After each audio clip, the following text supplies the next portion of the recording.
Guys, update po tayo ngayon ha. Napanood po nila yung video natin tungkol po kay Ivana Alawi, no? Marami pong mga katanungan na nakuha natin at may nag-chat din sa atin tungkol po ito sa Labubu Dolls.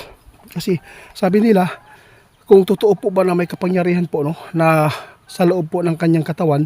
Kasi meron po mga nasa social media po ngayon nga nag-viral tungkol po sa Labubu Dolls.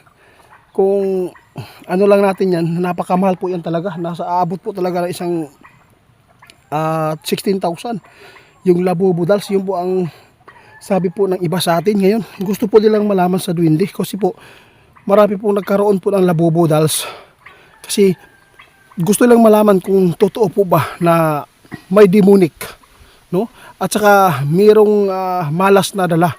Kaya mayroon po na nakapulot dito na nakuha nila yung Labubu Dolls at saka nang makita nila sa social media na malas at saka bawal ito na magkulikta, tinapon niya, ngayon nagkasakit daw. Kaya nandito tayo guys para ipaalam po natin sa inyo kung ang katotohanan po ito tungkol sa Labubu Dolls, kung mayroon bang kapangyarihan. Kaya ito na tay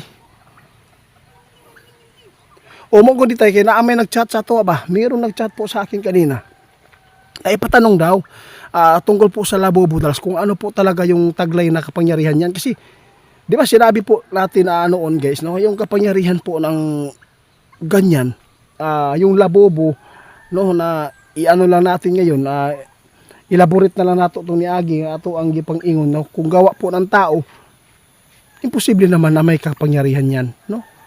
Yun lang po akong masabi ko. Pero hihintay po tayo kung ano po ang ipaabot ni kaibigan po natin, Tatay Syoto.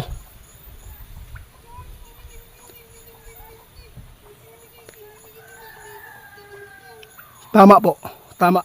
Sabi po ni Tatay, sa lahat po ng nagpatanong at sa meron po nitong kuliktang Labubu Dolls, sa totoo lang guys, huwag po kayong maniwala na mayroong kapangyarihan, mayroong taglay na nandun sa kanya, yung Labubu Dolls. Wala pong kapangyarihan yan. Pero tayo, bakit po nasabi nila? Kasi nag-viral po ngayon yung Labubu Dolls. Kasi mayroon pong nakakuha nito. Ngayon ay hindi na po daw makalakad. Ano pa talaga ang totoo dito tay?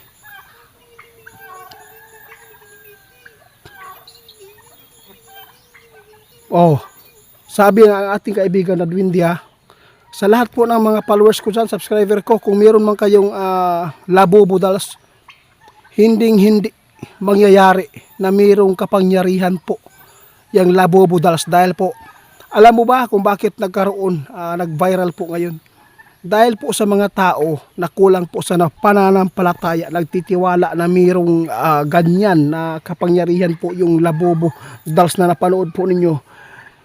Sinasakyan lang po yan, no? Kasi po nagkaroon po ng story yung Labubu Dolls, no? Pinahina ninyo yung yung income ng factory niyan tay. Kasi po tay, ito po talaga ang nangyari, no? Mula nang napanood nila yung video natin kay Ivana Alawi tungkol po sa Labubu Dolls, meron po sila ang inakusahan po nila ngayon, yung taglay po nila ng mga kulikta ba na Labubu Dolls, no? Marami pong nagkaroon po ng Labubu Dolls guys. Hindi lang po yan mayaman, kundi meron din mga ordinaryong tao nakakuha niyan. Ano bang maganda dito tay? Ipatapon ba o ano? Kasi natakot yung iba ba na ano po? Oh, sabi po ni Tatay, sa lahat po ng nagkaroon po ng Labubu Dolls, huwag po nyo itapon yan, wala pong kapangyarihan yan. No, ang maganda po dito, ang hirap lang po sa tao, kung lagi pong material ang nabagay po na inuuna po ninyo, hindi po kayo nagdadasal at hindi po kayo ang tawag dito, at tumatawag sa Panginoon, kung lagi na po yung sarili po yung inuuna at saka yung material na bagay, sus Diyos ko, doon po nyo na yung Labubu Dolls na nakikita na mayroong mga ganyan po na mga taglay, wala po yan, gawa po ng tao yan. Kulikta, pwede po yan na kahit ako, magbibili ako na yan kung pag meron akong pera yung Labubu Dolls, kasi ilalagay ko sa sasakyan ko basta wag kayong maniwala na mayroong taglay po na kapangyarihan po yung Labubu Dolls. Kasi sabi po ni Tatay, kapag gawa lang ng isang tao, no, gawa ng isang tao, wala po yung katuturan na may taglay po na demonic. O sabi po nila dito tay, kung malas po ba talaga yung labobo kasi nagkaroon po yung mga palos din natin ng labobo. Walang,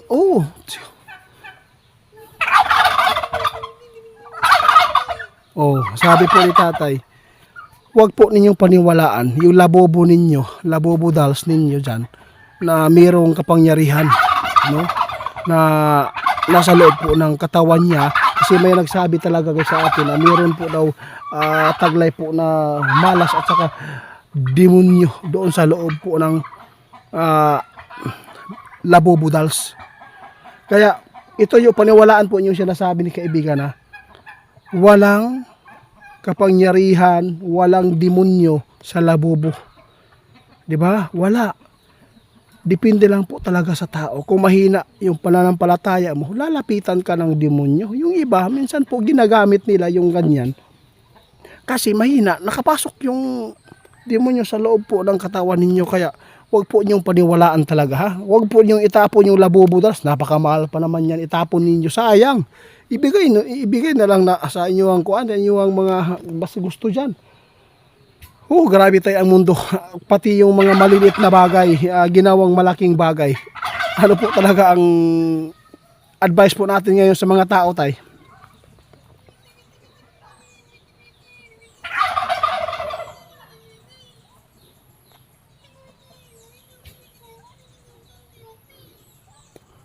Advice ni tatay nananawagan si tatay. Sa lahat po ng nagkakaroon po ng labobo dolls, huwag po nyo itapon. Wala po yan. Hindi po yan nagbibigay ng malas.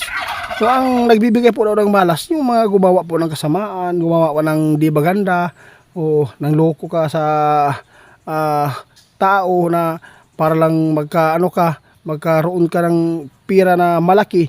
Huwag po kayong maniwala na yung labobo dolls ay mayroon kapangyarihan. Huwag po itapon na. Kung itapon nyo, sayang. Sinisiraan lang ninyo yung binibilhan niya na. Huwag po kayong maniwala na mayroong kapangyarihan na may dala yan. Basta sinabi ni tatay, lapit lang kasi lahat ng mga bagay ay pwede po yan gawin ng demonyo na papasukan nila para po yung naghanap po talaga yung demonyo na meron silang mga instrumento ba na mapapasukan para po yung matao magkakapanik po. Maraming salamat tayo sa ipinapaabot po nyo tayo. Pasensya ka na tayo. Lahat pa ng mga bagay dito, maraming katanungan po sa atin. Kaya mula na napanood nila yung kalagayan ni Ivana Alawi. Ako ko tatanungin ko tayo. Si Ivana, kinulam ba? Hindi po daw talaga matawag na kulam po yung ganyan. Kapag mayroong finding sa doktora, yun lang po sabi ni tatay.